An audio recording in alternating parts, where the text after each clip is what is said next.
घाटी recipe आणि बरंच काही या यूट्यूब चॅनलला सबस्क्राईब करा आणि बाजूचे बेल आयकॉनला क्लिक करा. नमस्कार मंडळी, घाटी रेसिपी आणि बरंच काही या यूट्यूब चॅनलमध्ये तुमचं स्वागत आहे. तर आजचा मेनू असणार आहे बांगडा फ्राय. बांगड्याची आमटी करणार आहे मुंडक्याची आणि ते बांगडा फ्राय करणार आहेत. बांगडे मोठे असल्यामुळे मी 2-2 पीस करून घेतलेले आहेत. इकडे मुंडके बांगड्याची आणि ते बांगड्या शेपटीचा भाग आहे. हा मोठे पीस आहेत त्यामुळे 2-2 भाग करून घेतलेले आहेत. चला आता आपण ह्याला मॅरिनेशन करून घेऊयात. आता इथे मी लाल तिखट घेतलेलं आहे, हळद घेतलेली आहे आणि मीठ घेतलेलं आहे. आता आपण हे जे फ्राय करायची मच्छी आहे बांगडा त्याला आपण मॅरिनेशन करून ठेवूयात. आता हे मुंडके आहेत बांगड्यांचे, हे जे आपल्याला आमटी करायची आहे त्याला सुद्धा हळद आणि मीठ लावून अर्धा तास सोडून देऊयात. मग पुन्हा आमटीला सुरुवात करूया.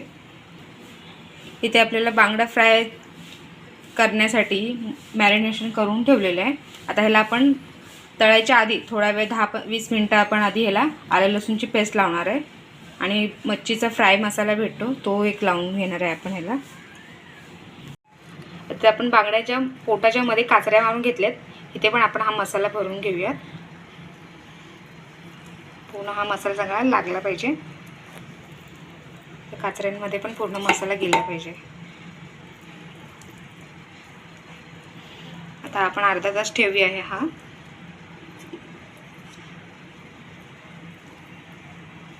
आता इथं आपण मच्छी तळायला घ्यायच्या आधी 10-15 मिनटं आधी मी हा मच्छी फ्राय मसाला टाकून घेते.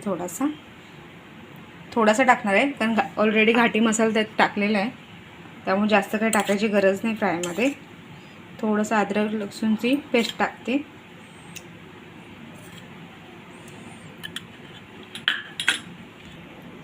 आता एका पीसला चांगली लावून घेते ना.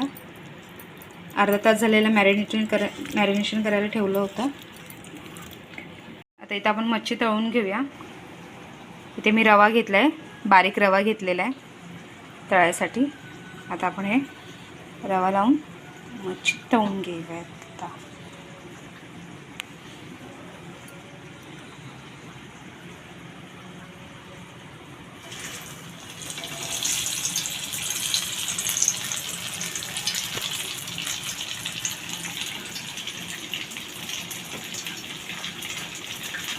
आता इथे एका साईडला आपण मच्छी फ्राय करायला ठेवली आहे. आता इथे मसाला पण आपला शिजलाय चांगला, तुम्ही बघू शकता कट आलाय छान. आता ह्याच्यामध्ये आपण मच्छी घालून घेऊया.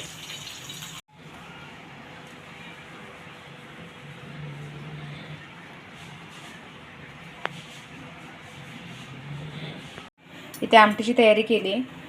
खोबरं घेतलंय फोडणीसाठी, कांदा, टोमॅटो, आलं लसूणची पेस्ट. आता मसाल्यामध्ये खोबरं, कोथिंबीर, जिरं, धने, लवंग, दालचिनी हे थोडेच घेतलेले, जास्त प्रमाणात घेतले नाही. कांदा घेतलेला नाही, कांदा आपण फोडणीला टाकणार आहे. हा मसाला कच्चा वाटायचा आहे आपल्याला. खोबरं, कोथिंबीर, जिरं आणि गरम मसाला हा कच्चा मसाला करून घ्यायचा आहे आणि नंतर आपण तेलात भाजणार आहे. फक्त कांदा आपण फोडणीला टाकणार आहे. चिकन मटनला आपण जसा मसाला करतो तसा मसाला मच्छीला नाही करायचा आहे, कारण घाटी पद्धतीमध्ये आपण कच्चा मसाला मच्छीच्या आमटीला वापरतो. आता इथे आमटी करायची आपल्याला. पहिले मच्छी जरा शालो फ्राय करून घेते जेणेकरून मच्छी आमटीत फुटणार नाही.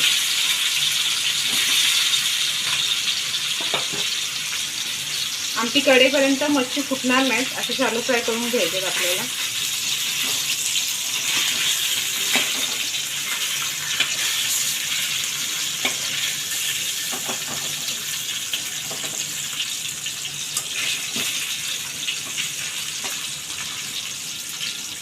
इथे मच्छी शालो फ्राय करून घेतलेली आहे. आता आपण आमटीला फोडणी देऊया.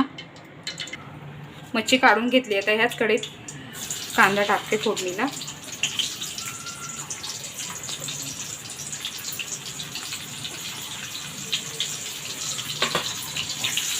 कांदा चांगला परतून झाल्यानंतर टोमॅटो टाकून घेऊया आणि मग मसाला टाकूया आपण. कांदा भाजलाय, आता टोमॅटो टाकून घेऊया.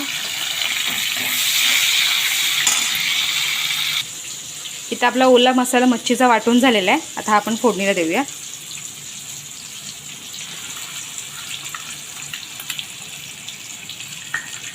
हा मसाला चांगला परतून घेऊया तेल सुटेपर्यंत.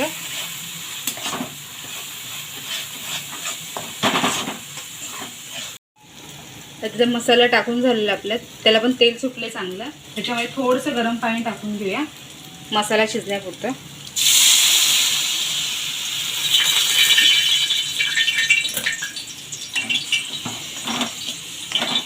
10 मिनटं हा मसाला शिजून द्यायचा आहे आणि मग ह्याच्यामध्ये आपण मच्छी घालूया.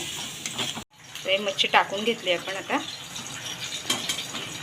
ह्याला 5 ते 10 मिनटाला मसाल्यामध्ये शिजून देऊयात आणि मग आपण आपल्याला हवं तेवढं पाणी घालून वाढवू शकतो आपण त्याच्यामध्ये. आता मच्छी मसाल्यामध्ये चांगली शिजली आहे. आता मला जेवढं हवं आहे तेवढं आमटी मी वाढवते.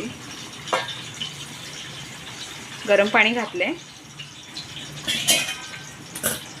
छान आता आमटीला पण कट आलेला आहे. अशा प्रकारे आपली बांगड्याची मुंडक्याची आमटी तयार झालेली आहे. आता इथे आपली बांगडा थाली रेडी आहे. जर तुम्हाला ही रेसिपी आवडली असेल तर लाईक करा, शेअर करा आणि कमेंट करायला विसरू नका आणि चॅनलला सबस्क्राईब करा. नमस्कार.